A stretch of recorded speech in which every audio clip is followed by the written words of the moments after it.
సినీ ప్రముఖులతో జరిగిన సీఎం సమావేశానికి విజయ్కు ఆహ్వానం దక్కలేదనే వార్త చర్చనీయాంశమైంది. రాష్ట్రానికి చెందిన రౌడీ హీరో విజయ్ దేవరకొండను తెలంగాణ ప్రభుత్వం ఆహ్వానం పలకకపోవటం సంచలనంగా మారింది.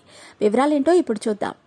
తెలుగు సినీ పరిశ్రమతో తెలంగాణ ప్రభుత్వం చర్చలు జరిపిన విషయం తెలిసిందే. పరిశ్రమలోని అగ్ర నటులతో పాటు దర్శకులు, నిర్మాతలు, సినిమా సంఘాల ప్రతినిధులు హాజరయ్యారు. అయితే కొందరు ముఖ్యమైన హీరోలు, దర్శక నిర్మాతలు రాకపోవటం ఇప్పుడు చర్చనీయాంశమైంది. వారిలో నందమూరి హీరోలు లేరు. వారితో పాటు తెలంగాణకు చెందిన rowdy hero, family star Vijay Devarakonda కనిపించలేదు. అసలు విజయ్ను ప్రభుత్వం పిలవలేదని తెలుస్తోంది. ఎందుకు పిలవలేదని చర్చ జరుగుతోంది. తెలంగాణ ప్రాంతానికి చెందిన నటుల్లో విజయ్ దేవరకొండ స్టార్ హీరో. అగ్ర నటుల సరసన నిలుస్తున్న విజయ్ దేవరకొండను తెలంగాణ ప్రభుత్వం సమావేశానికి ఆహ్వానం పలకలేదనే చర్చ జరుగుతోంది. సినీ ప్రముఖులతో ఏర్పాటు చేసిన సమావేశంలో తెలంగాణకు చెందిన హీరోని విస్మరించటం వెనుక ఏం జరిగింది, ఎందుకు పిలవలేదని సామాజిక మాధ్యమాల్లో చర్చ నడుస్తోంది. సినీ పరిశ్రమ సమస్యలపై రేవంత్ రెడ్డి నిర్వహించిన సమావేశానికి సొంత ప్రాంత హీరోకు ఆహ్వానం పలకకపోవటం వెనుక ఆంతర్యం ఏమిటనేది అనే సందేహాలు వ్యక్తమవుతున్నాయి.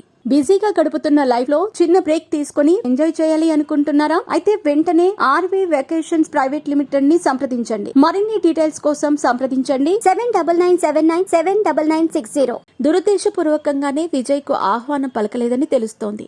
దాని వెనుక విజయ్ గత ప్రభుత్వంతో సన్నిహిత సంబంధాలను కొనసాగించాడు. నాటి సీఎం కేసీఆర్, నాటి మంత్రి కేటీఆర్తో సత్సంబంధాలు కొనసాగించాడనే ప్రచారం ఉంది. దీనికి తోడు వరంగల్కు చెందిన ఒక రాజకీయ నాయకుడి అండదండతో విజయ్ ఎదిగాడు. దీనికి తోడు విజయ్ దేవరకొండ, కేసీఆర్ సామాజిక వర్గం ఒకటే కావటంతో నాటి ప్రభుత్వంతో విజయ్ సన్నిహితంగా ఉన్నాడనే ప్రచారం జరుగుతోంది. దానిని దృష్టిలో ఉంచుకుని తాజా సమావేశానికి రేవంత్ రెడ్డి పిలవలేదనే వార్తలు వినిపిస్తున్నాయి. విజయ్కు ఆహ్వానం పలకకపోవటం రాజకీయంగానూ చర్చ నడుస్తోంది. అవన్నీ పక్కన పెడితే అసలు విజయ్ దేవరకొండ హైదరాబాద్లో లేడని తెలుస్తోంది. ప్రస్తుతం ముంబైలో ఉన్నట్టు సినీ వర్గాలు వెల్లడిస్తున్నాయి. సమావేశానికి ఆహ్వానం పలికేందుకు ప్రభుత్వం ప్రయత్నాలు చేయగా అతడు హైదరాబాద్లో లేనని, రాలేని పరిస్థితి అని చెప్పినట్టు వార్తలు వినిపిస్తున్నాయి. ఆహ్వానం పలికినా విజయ్ రాలేకపోయాడని ప్రభుత్వ వర్గాలు వెల్లడిస్తున్నాయి.